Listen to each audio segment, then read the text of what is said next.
Vous avez certainement remarqué que Rabelais ne commence pas par nous décrire la bonne éducation de Gargantua.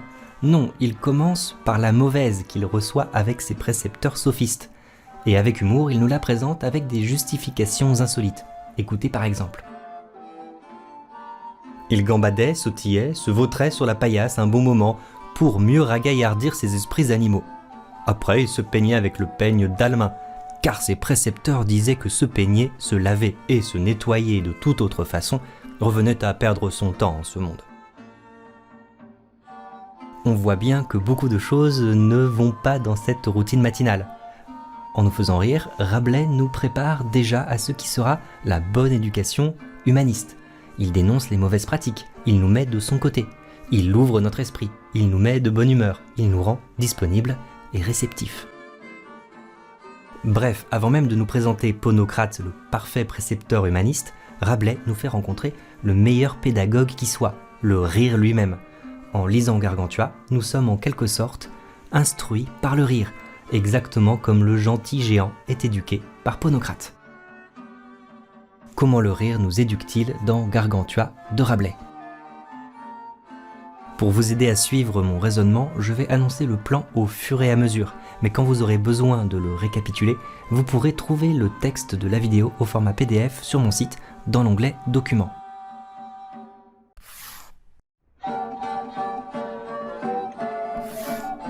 D'abord, impossible de ne pas le remarquer, dans Gargantua, le rire est partout, démesuré, sans limite. Et c'est peut-être ce qui lui confère une première qualité éducative.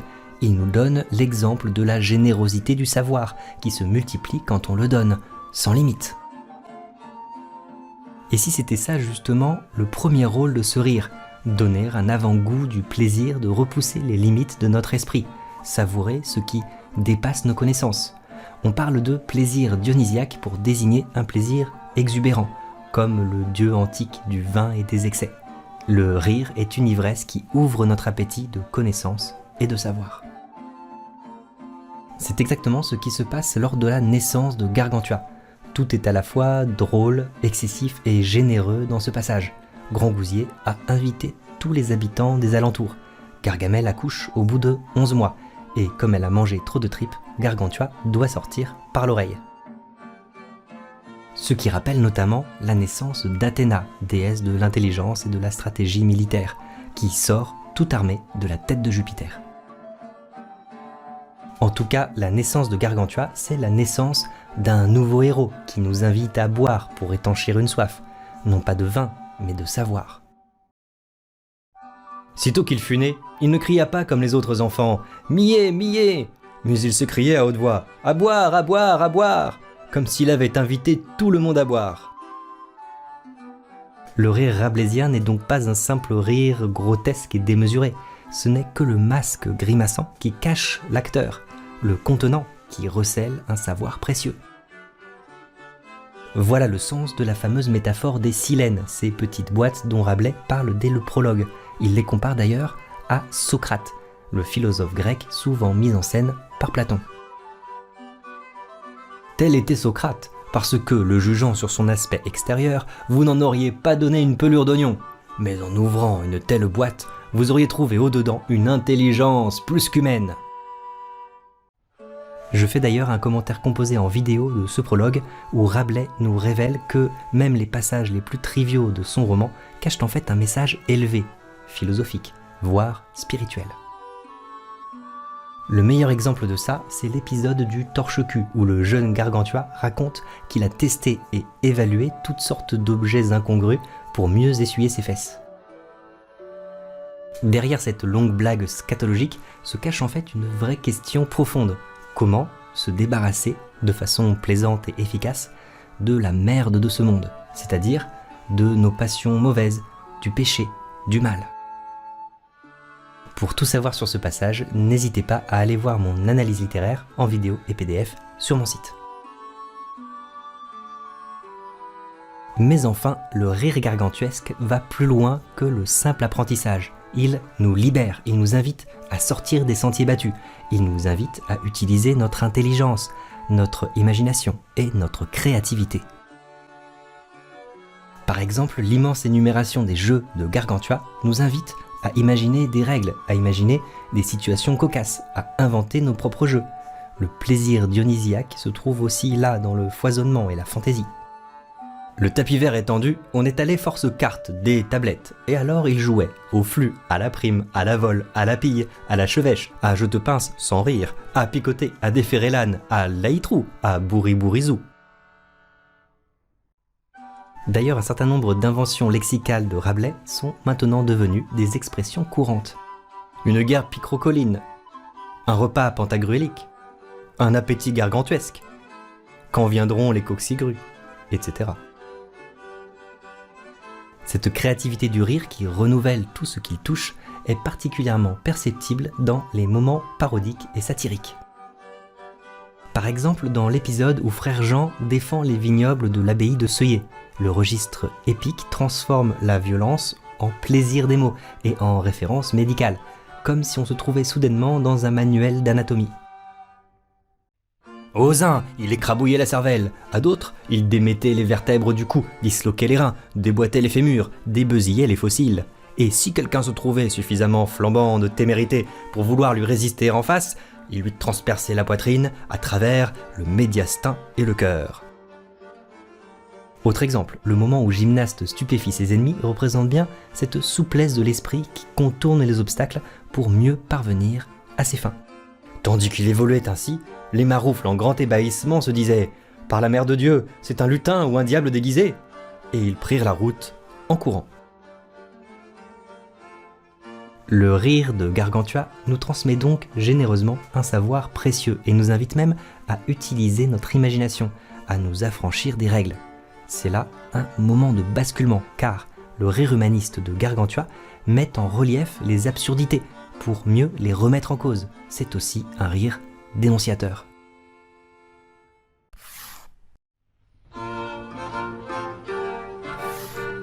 On dit souvent que le rire est corrosif parce qu'il dissout instantanément une idée absurde sans nécessiter une longue démonstration.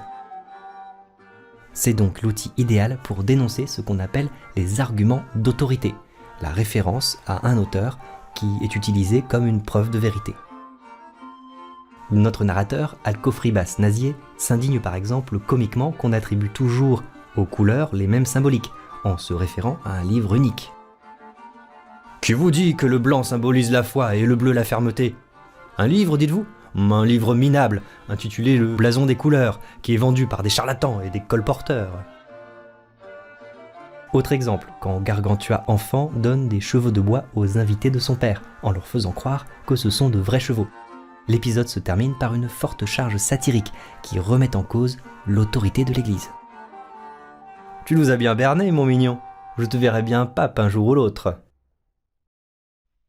Et en effet, le rire satirique est un excellent reboussoir. Il dénonce les valeurs et les idées que l'auteur conteste. C'est une déflagration qui brise les préjugés, la méchanceté et la bêtise. Il laisse deviner en creux les valeurs qui sont réellement défendues par l'auteur, en créant une complicité avec lui. Par exemple, le discours des conseillers de Picrocole caricature les victoires d'Alexandre le Grand et les grands travaux d'Hercule. Vous passerez par le détroit de Séville et dresserez là 2 colonnes plus magnifiques que celles d'Hercule pour perpétuer le souvenir de votre nom. Ce détroit sera nommé la mer Picrocoline. La description de l'instruction de Tubal Holoferne est aussi un parfait exemple de discours ironique et satirique. Maître Tubal Holoferne lui apprit si bien son abécédaire qu'il le récitait par cœur, à l'envers, ce qui lui prit 5 ans et 3 mois. Souvent, ce qui provoque le rire est justement ce qui provoque la surprise, un décalage révélateur, un effet de contraste qui rend tout de suite visible ce qui relève du bon sens. Par exemple, alors que les moines se lamentent et chantent en latin, Frère Jean démolit ses ennemis avec son bâton de croix. Autre exemple de décalage révélateur, face à Eudémon qui s'exprime parfaitement, Gargantua émet ce qu'on imagine être un meuglement dépité. Il s'exprimait avec tant d'éloquence qu'il ressemblait plus à un Cicéron du temps passé qu'à un jeune homme de ce siècle. Tout autre fut la contenance de Gargantua, qui se mit à pleurer comme une vache. En nous faisant rire des effets néfastes de cette mauvaise éducation de Gargantua, Rabelais nous prépare à découvrir ensuite les principes d'une bonne éducation humaniste. Et je les développe d'ailleurs en détail dans une analyse linéaire vidéo que vous pourrez retrouver avec ces documents. En tout cas, c'est par ce jeu de décalage que Rabelais généralise le rire à travers tout son roman. Chaque situation triviale cache un message symbolique plus élevé. Par exemple, quand Alcofribas regrette que le texte original soit brouté par des insectes nuisibles, on devine que derrière cette image, il parle de la censure. L'humour permet souvent de dissimuler des messages parfois subversifs.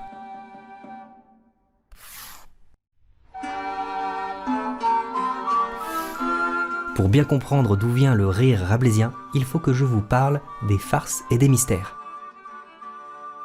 À la Renaissance, le théâtre s'installe sur le parvis des églises, où les acteurs jouent de petites scénettes variées.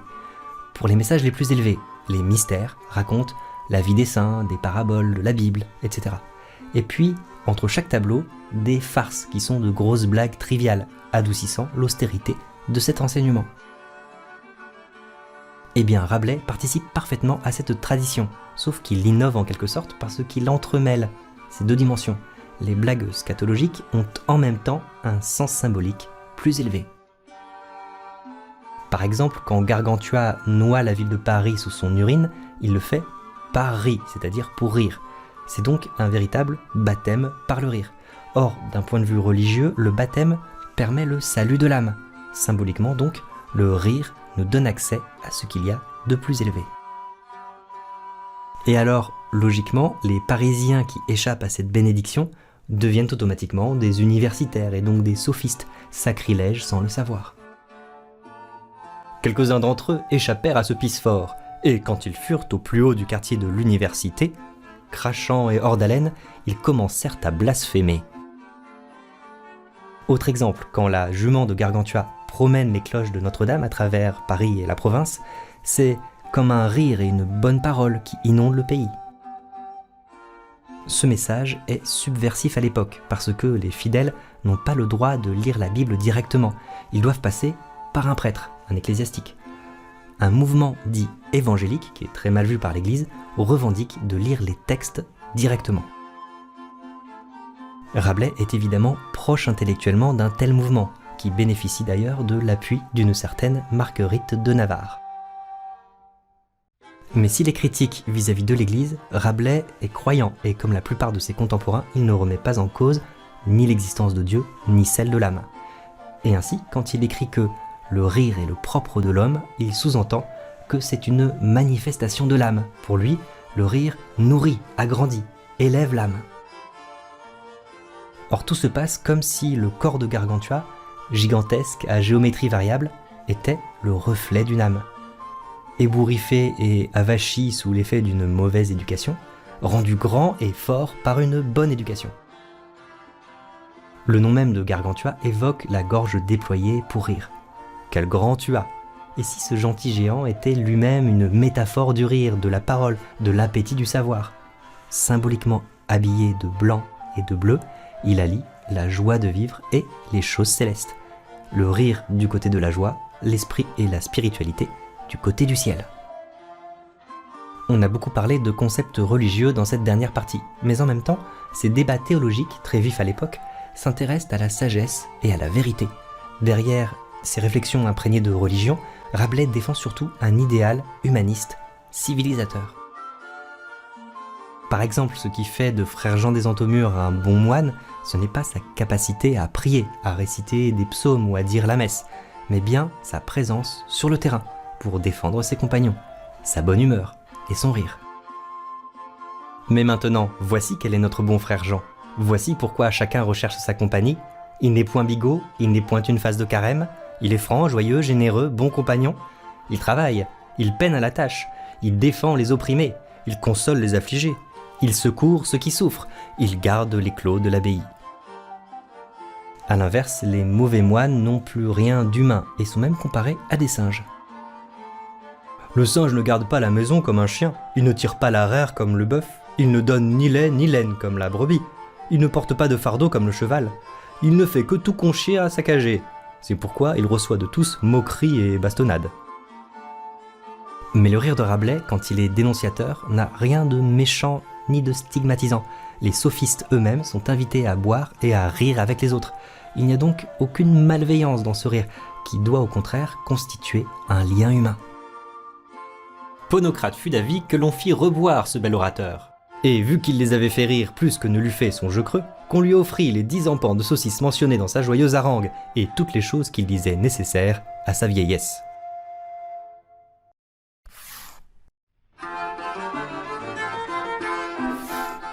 Dans Gargantua, le rire est un outil d'éducation et de transmission. Il porte un savoir précieux, des valeurs fondamentales. Il entretient l'imagination, l'inventivité et un profond désir d'indépendance. C'est aussi un rire qui nous invite à faire preuve d'un esprit critique.